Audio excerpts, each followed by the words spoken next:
We'll do a quick test burn in the grill that is a prototype that we just finished building. I've loaded about 8 to 10 pounds of briquette charcoal on one side of the charcoal basket you can see here. I have it set up on the inside so you can use full-size hotel pans for either drip catchers or water pans if you want to do indirect cooking or smoking.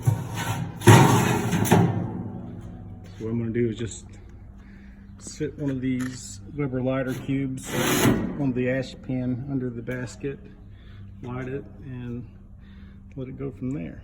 We'll check back in a few minutes. All right, we're about 30 minutes or so in. It lit up a little bit slower than I'd anticipated by just sticking the Weber lighter cube inside under the charcoal basket. Probably should have started with the chimney. Would have brought it up a little faster. Right now we're at around 200 degrees. And one thing I've noticed is something I've never seen before, but it happened, looks like, is there's some condensation inside of the tell-true thermometer. So I'll have to get that replaced. These things are usually very reliable. Smoke is cleared up quite a bit, as you know, with charcoal when you first start. Smoke's pretty heavy. It's looking pretty good right now though. And like I said, it's at 200 and I'm going to take it on up to, I don't know, probably 350, 400 just to make sure everything works as planned. And I'll show you the inside of it once I get up to the temperature there. We have the cook racks now all built inside the cooker. All right, temperature came up pretty quick after we hit about 250 or so.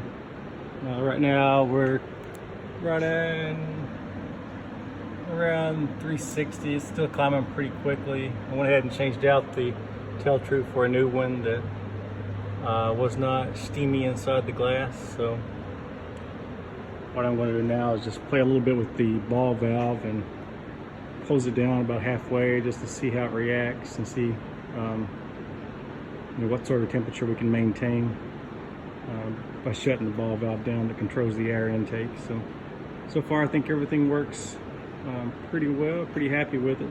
I'll go ahead and open it up and show you the inside of the cooker, the cook racks.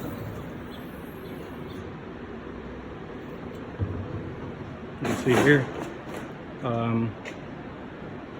I built this as a prototype, then while building it, Jeff Carson asked to purchase it, so he wanted 4 cook racks in it. I really intentionally thought about putting 2 cook racks, having about 6-inch spacing between each rack.